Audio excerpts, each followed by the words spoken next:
Para nós. Eu me atrasei um pouco, mas o estudo é aqui mesmo. Vocês estão por aí? Digam para mim.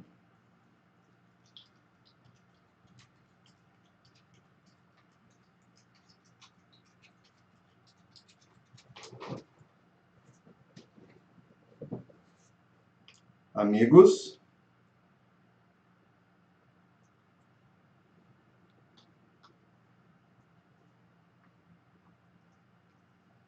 Olá, meus amigos.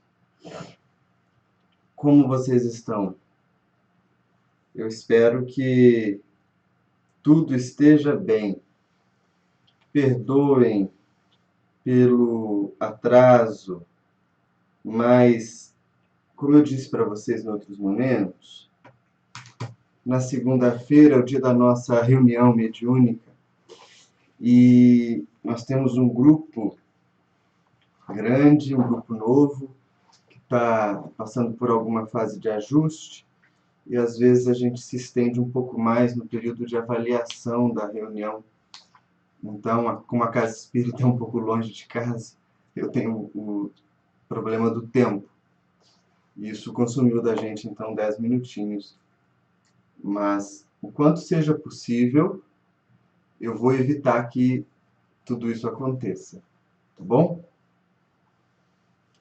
Espero encontrá-los bem, espero encontrá-los em paz, espero encontrá-los com boa saúde, para a gente prosseguir com o nosso estudo, tá bom? Vamos lá, queridos. Na semana passada a gente fez a primeira parte do estudo O Universo e Deus. Foi quando eu conversei com vocês a respeito de modelos universais de criação, se lembra? E ao longo da semana eu recebi mensagens de pessoas, de alguns amigos, dizendo que gostariam de se aprofundar mais no tema, pedindo referência bibliográfica e tal. Realmente é um tema incrível, né? É um tema de filosofia espírita bem elaborado e os autores que costumam se dedicar a isso são autores pouco conhecidos. Ou, quando são conhecidos, eles são autores com os quais ainda existe uma espécie de preconceito, né? Então nós vamos conversando com calma, porque eu não gostaria de indicar para vocês um livro que vocês vão ler em casa e que não vão entender, ou pior, podem ser seduzidos por aspectos da obra que não são os mais importantes, né? Eu indiquei há pouco tempo para uma amiga uma dessas obras e ela trata de questões muito preciosas sobre Deus, na visão espiritualista e também espírita, mas ela também acaba inserindo aí umas coisas que não são muito coerentes com o nosso modo de pensar dentro do espiritismo. E aí, quando a moça veio conversar comigo, ela me fez uma pergunta específica do ponto que não é muito convergente com o que a gente pensa no espiritismo, porque foi a parte que mais chamou a atenção. Então, o fato de eu não indicar esses livros é mais porque são livros que merecem ser lidos e partilhados e estudados presencialmente. Daí, aqueles de vocês que têm contato comigo, pessoal, mais próximo, que me conhecem, a gente vai conversando devagarzinho. E quem não tem, também devagarzinho. A gente vai criando as condições para multiplicar esse material. Tudo bem? Bem, além disso, hoje eu queria deixar um espaço aberto para vocês irem perguntando. Eu estou mais propício para a gente responder algumas questões a respeito desses princípios de Deus, né, na ótica espírita. E eu queria abordar não o capítulo, o trecho do capítulo em si, porque ele é bem... vai repetir uma série de coisas que a gente já viu nessa segunda parte, né? O Denis vai evocar a lei de harmonia como forma de explicar a grandeza de Deus através do universo. Eu já peço desculpa para vocês porque hoje a Tati está aqui. Então pode ser que daqui a pouco ela suba no meu colo, como faz sempre. Coitada, eu cheguei em casa e nem consegui dar uma pequena atenção para ela. O Denis vai resgatar o mesmo argumento que ele já vinha usando e que ele usou lá quando estava discutindo o materialismo, que é o argumento da harmonia universal, da grandeza universal, como formas de evocar na alma da gente a existência e a presença de Deus. Só que eu não acho que é importante para nós repetirmos isso. Eu quero aprofundar com vocês um pouquinho numa outra ideia que vai aparecer nesse tópico, que é o que o Denis vai chamar explicitamente de princípio da unidade. E ele vai dizer que Deus se manifesta no universo a partir de um princípio de unidade. Aqui, pessoal, é bem importante que a gente tenha algumas balizas demarcando a nossa caminhada. Primeiro, uma leitura apressada, uma leitura rápida do que nós vamos dizer, pode soar algo como o panteísmo, que Kardec combateu como uma ideia desprovida de sentido dentro da lógica espírita, né? O panteísmo é aquela crença que diz que nós seríamos como uma espécie de gota d'água que depois, no fim da vida, se diluiria no oceano absoluto das coisas, que é Deus.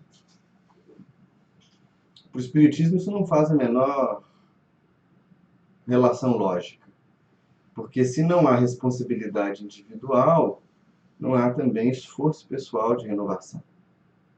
Então nós não vamos partilhar dessa ideia, que é uma ideia muito próxima das doutrinas de nova era, dos espiritualismos, New Age, né, que é a nova era e tal. Então, o Espiritismo não partilha disso. Mas a gente precisa entender com clareza o que define no espírito o que a gente chama de individualidade. E aí que entra um ponto relevante. Quase sempre nós associamos a individualidade do espírito como sendo algo que Deus cria no momento da criação do espírito. Como se a gente fosse o mesmo ser que foi criado lá atrás e assumiu o primeiro processo de encarnação, e a gente vai ser esse mesmo ser agora, e a gente inclusive vai permanecer este ser lá na frente quando a gente se iluminar. E aí a gente acaba tendo dificuldade de entender o destino da evolução. Se eu acho que lá na frente eu vou continuar sendo exatamente a mesma pessoa, e eu não digo nem de ter os mesmos hábitos, tá, pessoal? Eu estou dizendo aqui de ser a mesma pessoa de um ponto de vista até mais amplo, a mesma pessoa como a mesma forma. Eu não consigo entender o destino da evolução. E o Denis, ele está começando a falar para nós a respeito do princípio de unidade, que vai culminar com algumas reflexões a respeito do nosso destino e da nossa relação com Deus. Então eu peço para vocês que sentem-se bem nas cadeiras, ou nos sofás, ou deitem-se nas camas, apertem o cinto, que nós vamos fazer uma viagem um pouco mais longa hoje. Eu vou começar pelo próprio Denis. Eu vou tirar alguns trechos de onde ele fala abertamente desse princípio de unidade, mas logo em seguida eu vou voltar com vocês para o Livro dos Espíritos e para um livro de nome Emmanuel, que foi publicado em 1931, né, ditado também pelo Espírito Emmanuel. Tudo bem? Vamos lá. Quando o Denis começa então a falar do universo, ele vai dizendo o seguinte: quando ele descreve vidas estelares, outros planetas, ele vai dizer que existem atmosferas em outros planetas que garantiriam vida como há vida na Terra. Aqui Denis está escrevendo como um homem do seu tempo. E essas profecias que ele fez não se cumpriram. Nós não temos planetas próximos a nós, com atmosferas semelhantes à da Terra. Nós não descobrimos humanidades que se organizam a partir de um mesmo princípio de vida que o terreno em outros planetas, né? A gente ainda não encontrou vida baseada em carbono, a gente não encontrou outras civilizações em Marte, na Lua, em Vênus, como se achou durante muito tempo que existiria, né? É só a gente lembrar que no próprio Livro dos Espíritos existe uma descrição de civilizações que seriam mais avançadas que a Terra em outros planetas, e isso não foi verificado até agora. Na verdade, tudo que nós temos hoje todos os estudos que a gente possui dos planetas que compõem o nosso sistema solar não demonstram, primeiro, possibilidade de vida como a vida humana. Não há atmosfera, não há oxigênio. E a atmosfera é importante não só pelo oxigênio, ela é importante porque ela impede que as radiações solares destruam a vida no planeta.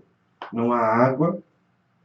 E caso existam vidas ou civilizações nesses lugares, essas civilizações elas vão ser baseadas em outros elementos, não no carbono, como é a civilização, como é a vida na Terra, e deve estar vivendo, sei lá, debaixo da Terra ou em outras circunstâncias, porque até agora a gente não encontrou isso. Então, nesse ponto, a fala do Denis é uma fala que a gente diz que é datada, ou seja, ele fez uma previsão com o que ele tinha de alcance e de expectativa no tempo dele, e essa previsão não se cumpriu. Mas isso não invalida o texto, porque ele vai dizer para nós que depois de olhar para o universo, para essa infinidade de coisas, depois a gente percebeu o que existe de tão fecundo no infinito, ele começa a conduzir a fala dele para um princípio espiritual que se desdobra da matéria. Então ele vai dizer assim, um parágrafo: uma lei regula essa circulação formidável, a circulação dos seres entre os mundos, a lei universal da gravitação. Só por si sustém e faz mover os corpos celestes. Ela só dirige em torno dos sóis luminosos planetas obedientes.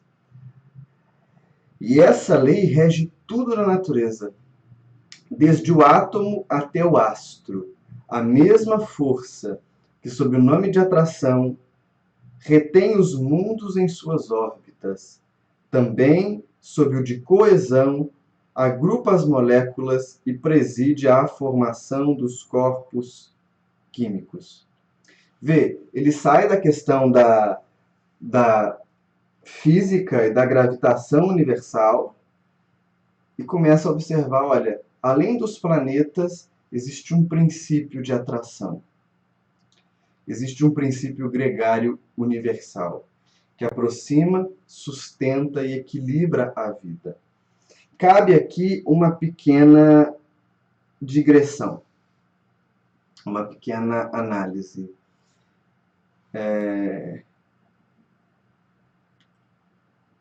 O Espiritismo não tem parte nenhuma com essas escolas sensacionalistas de autoajuda que vendem uma lei de atração, tá? Como sendo uma lei em que você pede para o universo e o universo dá para você, que você não conquista porque você não conseguiu sensibilizar o universo para te dar. Mande para o universo e ele devolve para você. Isso não tem parte nenhuma com o espiritismo. Na verdade, isso é uma pseudo-espiritualidade bem frágil. Cuidado com isso, porque o universo se sustenta e se mantém a partir da lei de atração. Mas o que regula a vida no microcosmo não é atração, é causa e efeito. Percebem? O que regula a nossa vida é causa e efeito. Inclusive, em vários momentos, a percepção que nós temos de Deus é uma percepção equivocada, que transforma ele na lei de causa e efeito. Tanto é assim que muitos de nós oramos para Deus constantemente, pedindo coisas que são de ordem material ou externa, e não pedindo resignação, paciência, entendimento, coragem, que são coisas do mundo interno. A gente pede para ele trocar de capa, para curar a doença, para fazer isso ou para fazer aquilo, que são coisas de caráter externo e que estão alocadas nesse princípio de causa e efeito. Então, a ideia generalizada, populista, de que você tem que sensibilizar o universo, que você tem que jogar coisa boa para fora para o universo te devolver. Houve um documentário alguns anos atrás falando sobre isso. Esse discurso está muito em moda hoje na boca de alguns pseudoprofissionais de mentoria, instrução, essas coisas. É muito bonito, mas não tem a ver com o espiritismo. Não tem mesmo. Eu já assisti em casa espírita uma vez palestra falando sobre lei de atração. Eu não consigo perceber na literatura espírita segura que essa lei supere a causa e efeito. Ela não supera. Nosso plano é o plano da causa e efeito. Mas o Denis continua, e agora ele começa a tangenciar o princípio da unidade de forma mais elaborada. Ele vai dizer assim, ó, a natureza está em geração perpétua. Ele diz no outro ponto, mais à frente. Assim como a espiga se acha em germe no pão, o carvalho na bolota, a rosa no seu botão, assim também a gênese dos mundos elabora-se na profundeza dos céus estrelados. Por toda parte, a vida engendra a vida. No parágrafo seguinte, uma poderosa unidade rege o mundo.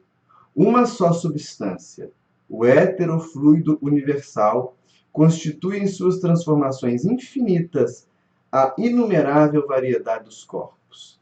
Este elemento vibra sobre a ação das forças cósmicas, conforme a velocidade e o número dessas vibrações. Assim se produz o calor, a luz, a eletricidade, o fluido magnético. Condensem-se tais vibrações e logo os corpos aparecerão. Percebe como ele vai tecendo um fio de unidade? Existe uma unidade grande que mantém o universo em ordem. Existe uma unidade que atrai os corpos e que os harmoniza. Mas, além disso, a gente começa a perceber que o Denis tem uma intuição muito sofisticada, né? Que é característica das almas amadurecidas. A vida constantemente gera a vida. A vida cria a vida. A germen, ou seja, a semente de criação em toda parte.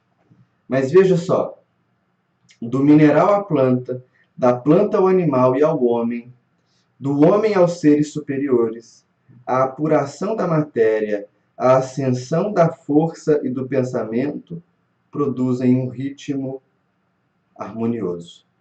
Uma lei soberana regula num plano uniforme as manifestações da vida, enquanto um laço invisível une todos os universos e todas as almas. Para eu encerrar as citações, eu quero mais um trechinho. Todos os efeitos divergentes na aparência, porque a gente pode dizer assim, lei de unidade,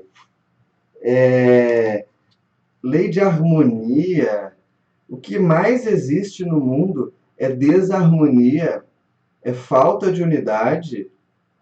Olha a Denise dizendo, todos os efeitos divergentes na aparência convergem realmente para um mesmo centro.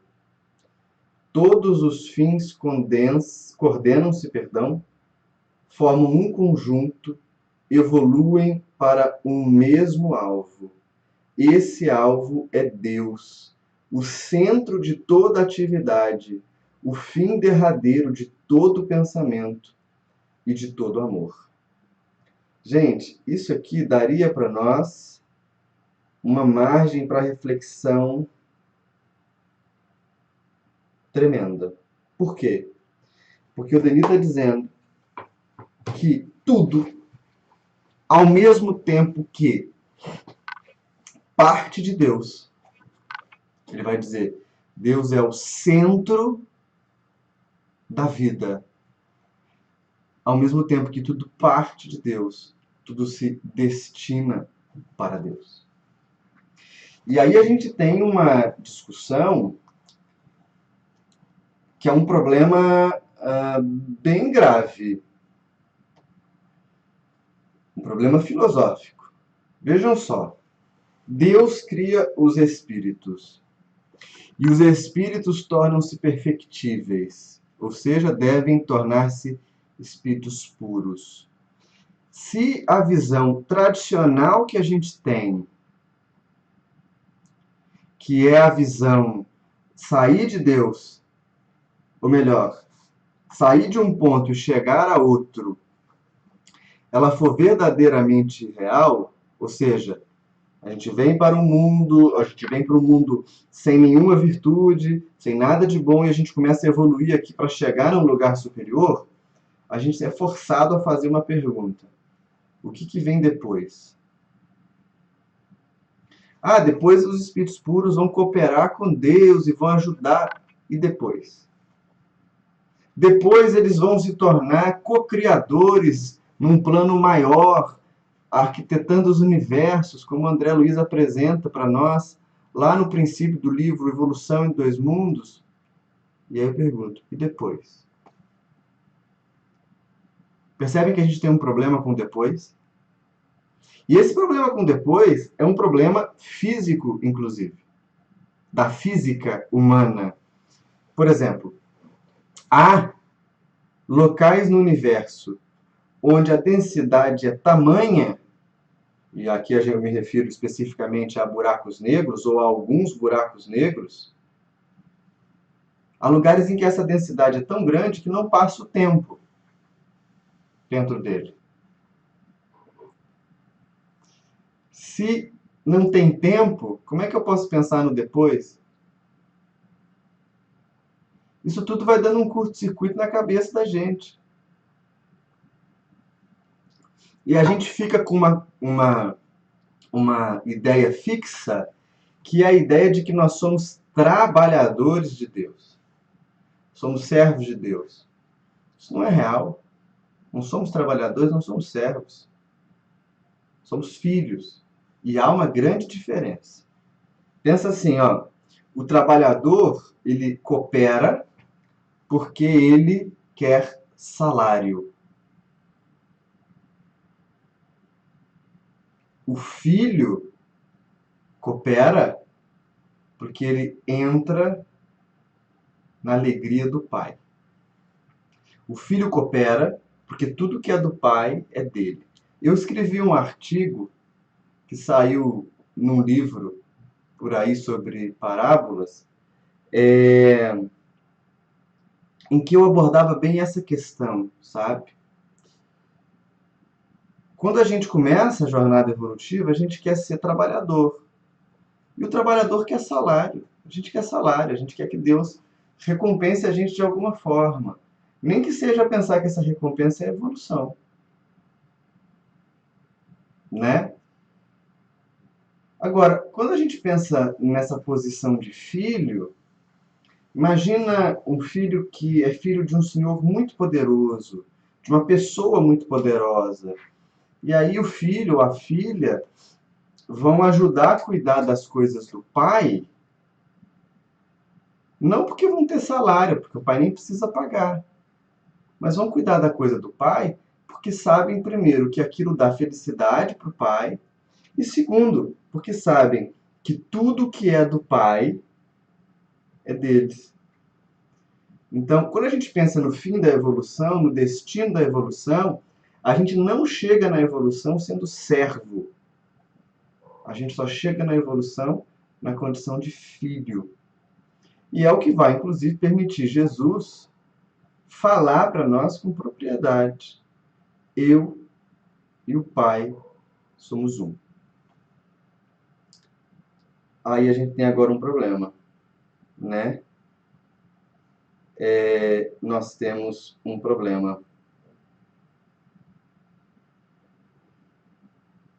E nós vamos descascar esse abacaxi, que é o seguinte: se tudo retorna para o Pai, se a gente precisa voltar para o Pai, se o destino da evolução é a unidade, isso não seria a anulação do indivíduo? Isso não seria a gente retornar para o panteísmo? Vamos responder isso agora. Eu vou só responder uma questão aqui que a Luísa colocou. Vinícius, tudo que não é passageiro converge para Deus, é isso? Não, Luísa, tudo converge para Deus. Não faz diferença ser passageiro ou não, porque não existe uma só coisa que possa ter existência sem estar permeada por Deus. Tudo converge para Deus. Tudo, tudo, tudo, tudo, tudo, tudo. Tudo. E nesse plano que a gente está, tudo é transitório. É uma visão bem difícil, né? Aí talvez vocês podem se sentir bravos comigo e tal. Não tem problema. A gente vai junto e vai conseguir fazer essa reflexão. Bem, a gente precisa começar do princípio, não é? Para a gente pensar um pouco na nossa relação com Deus. Vocês concordam quando eu digo para vocês que todos nós somos criados a partir da mesma fonte? E essa mesma fonte é Deus? Imagino que a gente não tenha dúvida quanto a isso, não é? Muito bem. Vocês também concordam se eu digo para vocês que Deus é perfeito? Mais do que ele é perfeito, Deus é o infinito da perfeição? E quando a gente diz aqui infinito da perfeição, é um superlativo grande, né? O perfeito já é infinito. E se eu digo que Deus é o infinito das perfeições, é como se ele fosse algo... É para deixar claro que ele é algo fora do nosso padrão de análise. Se Deus cria todos nós, e ele cria a partir dele, duas coisas se depreendem daí. Primeiro, Deus cria todos os seres a partir da perfeição. Porque ele cria a partir de si. E isso dá a todos os seres condição de atingir essa perfeição. Ok? Até agora é só um exercício de lógica. Eu não estou apresentando nenhum conceito mais elaborado, não. Estou dizendo para vocês, já que a gente acredita nisso, disso eu posso deduzir aquilo. Não é? Se aparecer alguma brecha no meu pensamento, vocês mandam para mim aqui.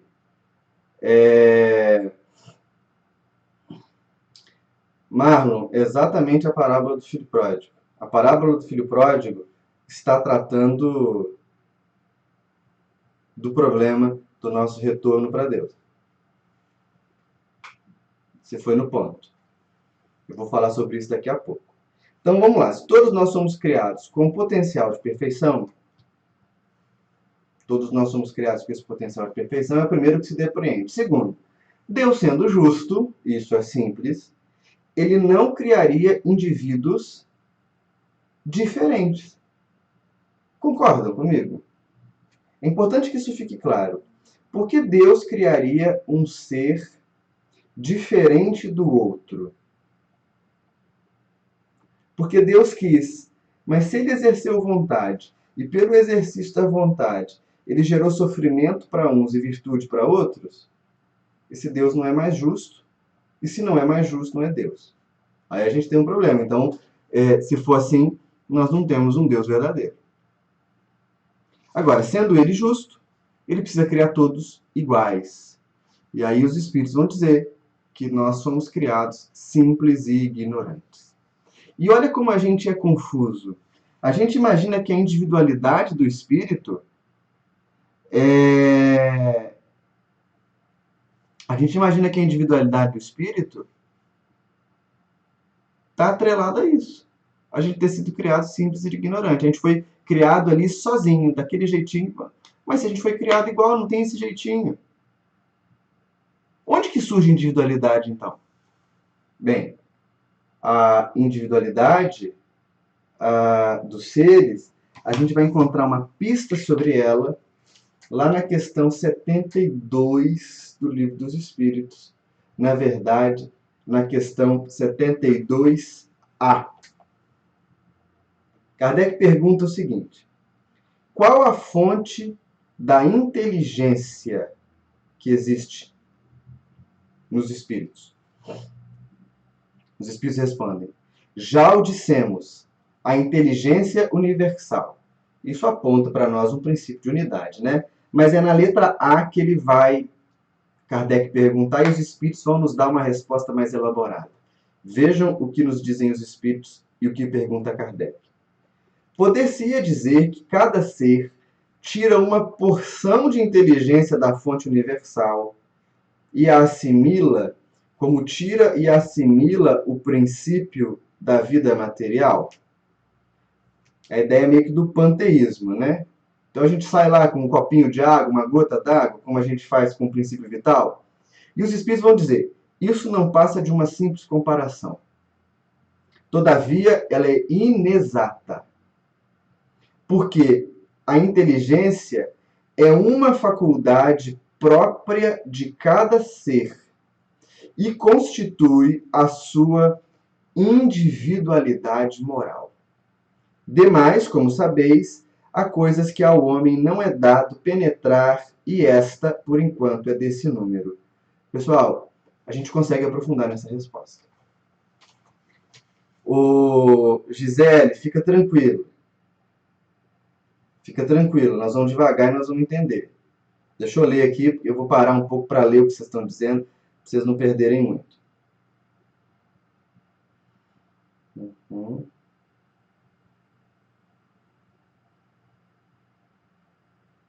Fabinho, mais ou menos. O que acontece? Vou dar uma definição para vocês bem prática no campo da filosofia.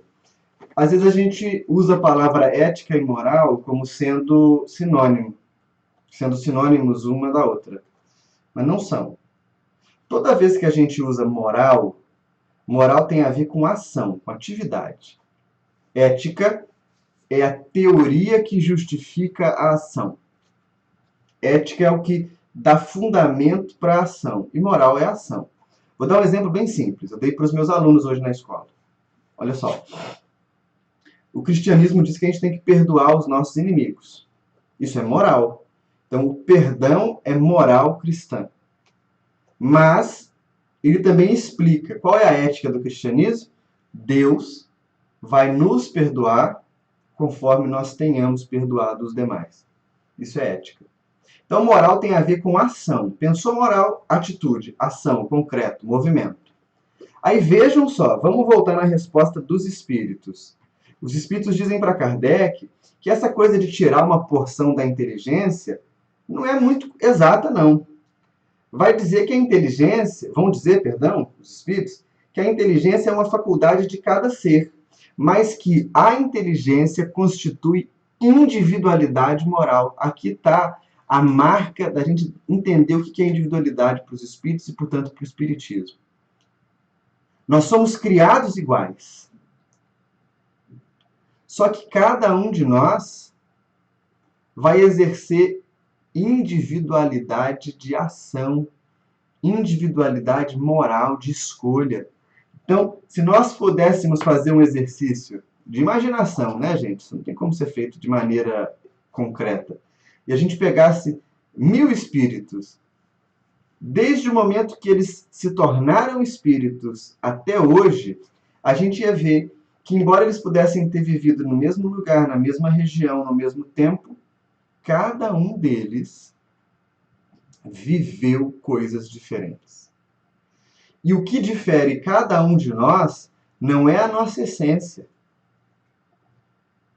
é a nossa ação. Não a ação dessa vida que você pensa, o que me difere é se eu abro a porta para minha esposa ou se eu lavo a louça de casa. Isso também é interessante, mas a ação aqui está numa perspectiva mais longa. O que nos difere são as escolhas e as trajetórias que nós realizamos na noite dos tempos. O que vai criar a inércia espiritual, o que vai criar nossas afinidades, o que vai criar as nossas facilidades. Tudo isso é uma soma sucessiva de escolhas. E nenhum outro ser no universo, nenhum, fez as mesmas escolhas que você. Nenhum. Isso é sua individualidade. Isso você nunca vai perder. Entende? É como se a gente tivesse a essência, que é o líquido, que é a natureza divina, e aquilo que a gente está chamando de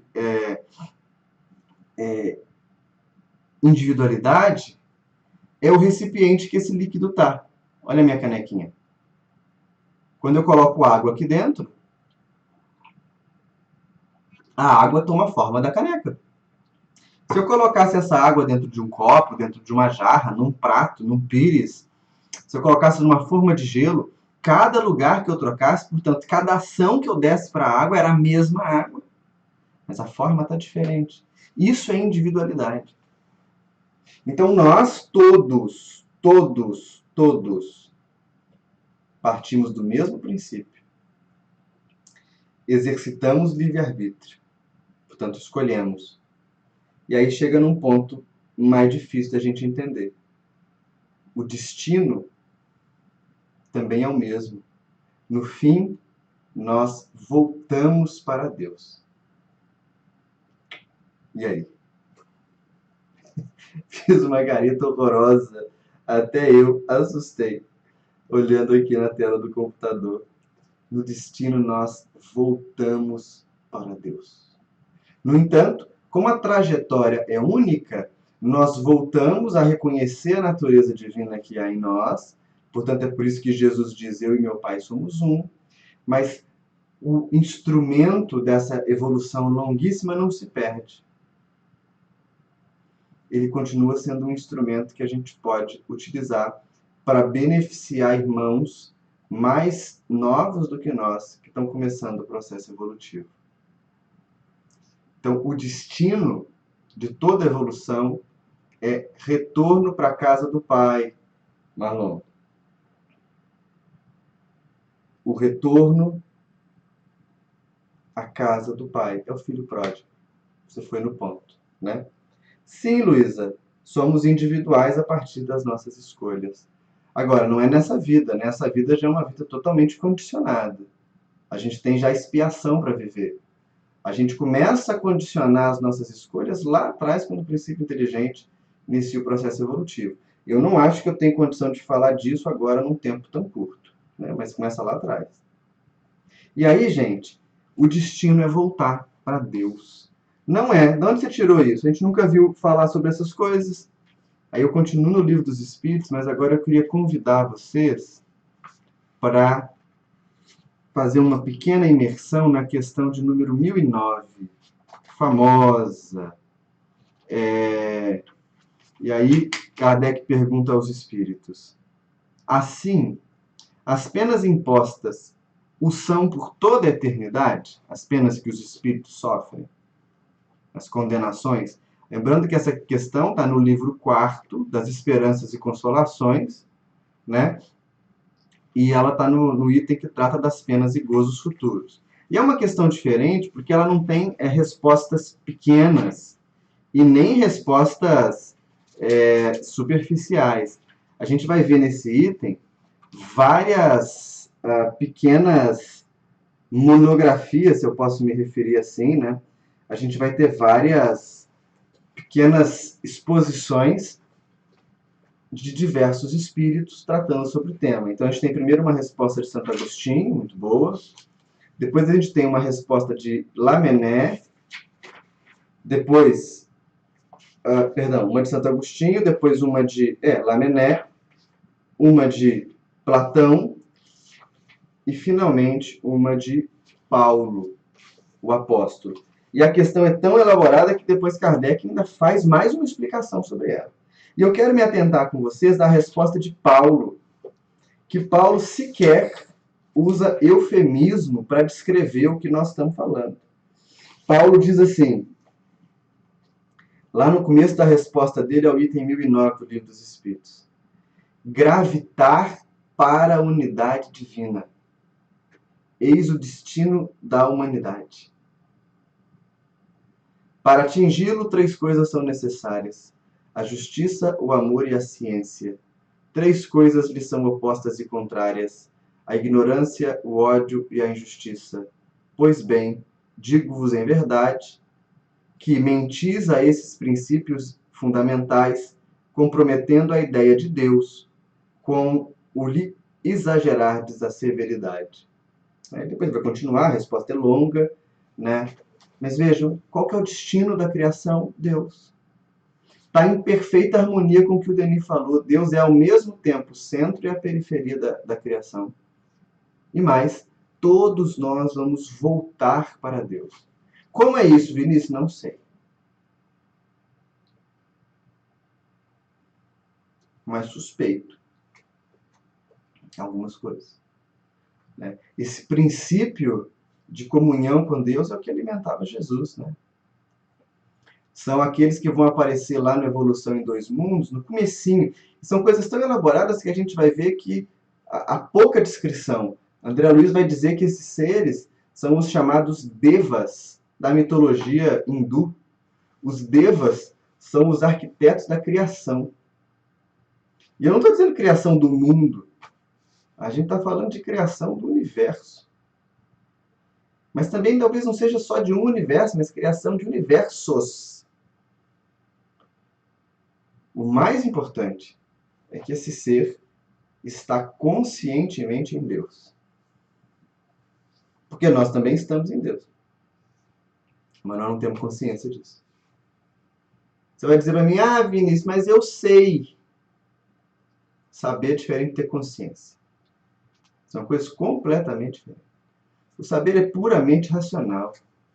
Consciência é estado de espírito. Consciência pode ser, nesse caso, associada à experiência. Nós sabemos que estamos em Deus, mas nós não experimentamos Deus. É isso. O Espírito puro faz assim. Essa é a unidade divina. É para lá que a gente volta. Então, esse princípio é o princípio que rege a nossa evolução. Muito maluco? Um pouco, mas não acabou ainda. Quando Emmanuel está respondendo lá o livro Emmanuel, que é um livro de perguntas e respostas, eu vou abrir aqui para ler com vocês um item específico. Há um item chamado 4 questões de filosofia. Né? E aí, vão fazer 2 perguntas para Emmanuel, no item chamado Espírito e Matéria. Eu vou pedir licença para vocês para ler as 2 questões e depois eu vou tecer meus comentários. Talvez eu leia uma, comente e depois faça a outra. A pergunta é mais complicada que a resposta do Emmanuel. Então, no que eu puder, eu vou explicar a pergunta. Pergunta primeira, então. Será lícito considerar-se espírito e matéria dois estados alotrópicos, ou seja, diferentes, de um mesmo elemento primordial, de maneira a obter-se a conciliação das duas escolas perpetuamente em luta, a dualista e a monista, que vai dizer a dualista que existem dois princípios no universo, matéria e espírito, e a monista vai dizer não, tudo é um princípio só. Chegando-se a uma concepção unitária do universo? Então pergunta, a matéria e o espírito podem ser considerados expressões diferentes do mesmo princípio? E aí a gente estaria diante de uma concepção unitária do universo? Emmanuel responde, é lícito considerar-se espírito e matéria como estados de uma essência imutável, chegando-se dessa forma a estabelecer a unidade substancial do universo. Dentro, porém, desse monismo físico-psíquico, perfeitamente conciliável com a doutrina dualista, faz-se preciso considerar a matéria como estado negativo, negativo no sentido de não inferior, mas o negativo da foto, sabe? Um pouco inverso, o estado não principal, né? E o espírito como estado positivo dessa substância. O ponto de integração dos dois elementos, estreitamente unidos em todos os planos do nosso relativo conhecimento, ainda não encontramos. A ciência terrena, no estudo das vibrações, chegará a conceber a unidade de todas as coisas físicas e psíquicas do universo. O homem, porém, terá sempre um limite nas suas investigações sobre a matéria e o movimento. Esse limite é determinado por leis sábias e justas, mas, cientificamente, poderemos classificar esse estado inibitório como oriunda da estrutura do seu olho e da insuficiência das suas faculdades sensoriais. A resposta do Emmanuel aqui é uma aula. Primeiro ele diz, podemos considerar um princípio único? Sim. Depois assume a sua simplicidade, dizendo, eu não sei onde esse princípio se encontra. Eu não sei onde os dois se unem. Eu não consegui alcançar isso ainda. E terceiro, a ciência vai conseguir entrar no âmago dessa questão e vai chegar ao princípio norteador dessa unidade cósmica. E hoje a gente já vê isso, né?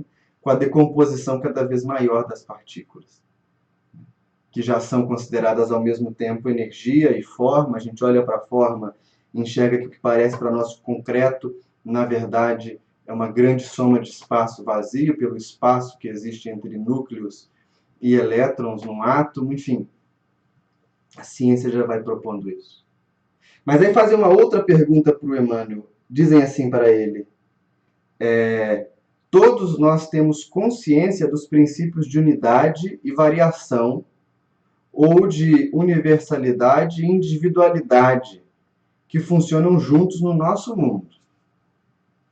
A gente consegue ver que tem coisas que parecem que são ligadas a esse princípio de unidade, mas tem coisas que parecem que são múltiplas, a gente vê. Onde se encontra o ponto de interação ou lugar de reunião desses dois termos opostos? Ou seja, onde que parece para nós que há a união entre espírito e matéria? Onde ele se torna uma coisa só? Aí Emmanuel vai responder de uma forma muito sensível. Todos nós temos...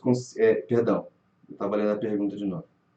Se temos aí consciência dos princípios de unidade e variação, ainda aqui, ou seja, no mundo espiritual, os observamos sem haver descoberto seu ponto íntimo de união.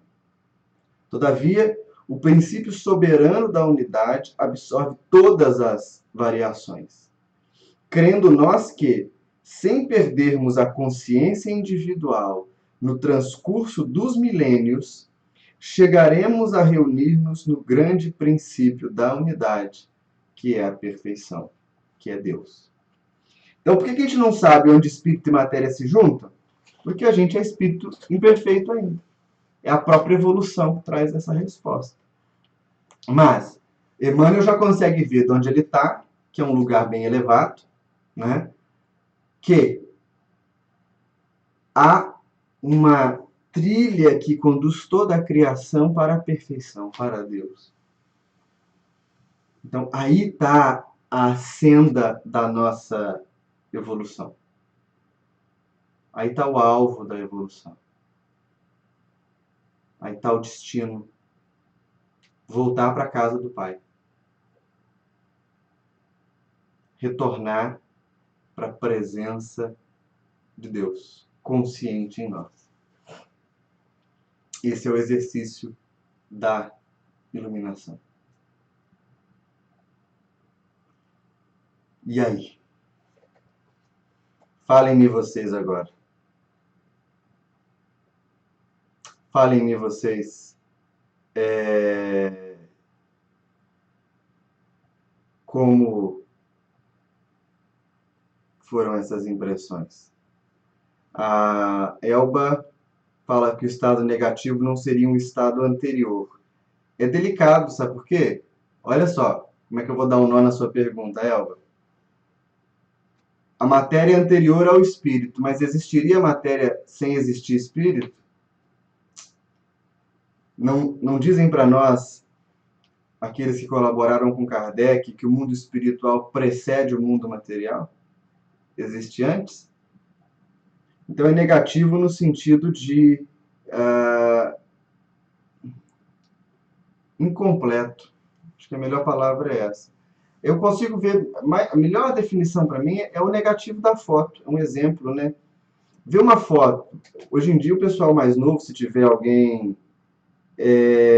aqui que não conhece, talvez não vá ter isso na memória. Porque hoje em dia tudo é foto digital. Mas quem já viu antigamente foto de máquina fotográfica, botava rolo de filme, quando você levava o rolo de filme para revelar, você recebia depois lá na loja os negativos das suas fotos. Aí você botava ele contra a luz, você via a imagem, mas as cores eram opostas, eram alteradas, né? Não era a imagem que você revelou e que estava clara. O espírito é a nossa verdadeira natureza. A matéria ou a vida material é um negativo. Tem contorno? Tem. Tem aparência? Tem. A gente consegue identificar que existe algo ali? Consegue. Mas não é a foto toda. Não é a foto completa. O Tarliano me pergunta: a reencarnação é obrigatória ou é uma escolha? Pois não vejo fundamento na reencarnação.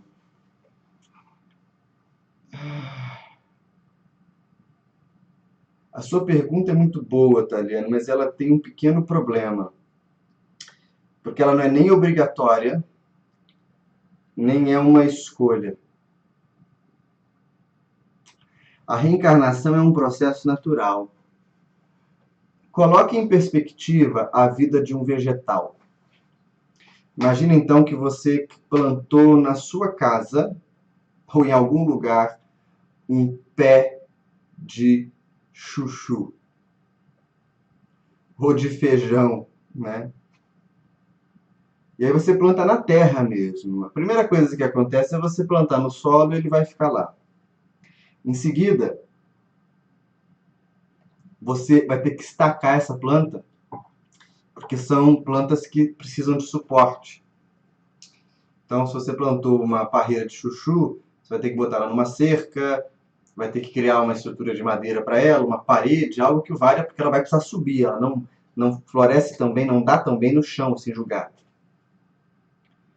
Depois, pode ser que você precise podá-la, talvez não na primeira vez que ela vai produzir, mas depois que ela produzir, você percebe que aquela planta ela fica um pouco disforme, quando você colhe os frutos, desgrenhada, talvez falte vitalidade para ela produzir em volume, então o que você faz?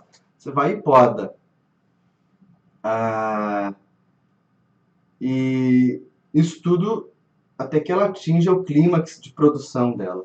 Eu dei o exemplo do chuchu, mas talvez eu pudesse ter usado uma árvore qualquer, que você planta, vê o broto crescer, estaca, enfim, faz tudo isso. Não é obrigação que você faça. Não é também escolha.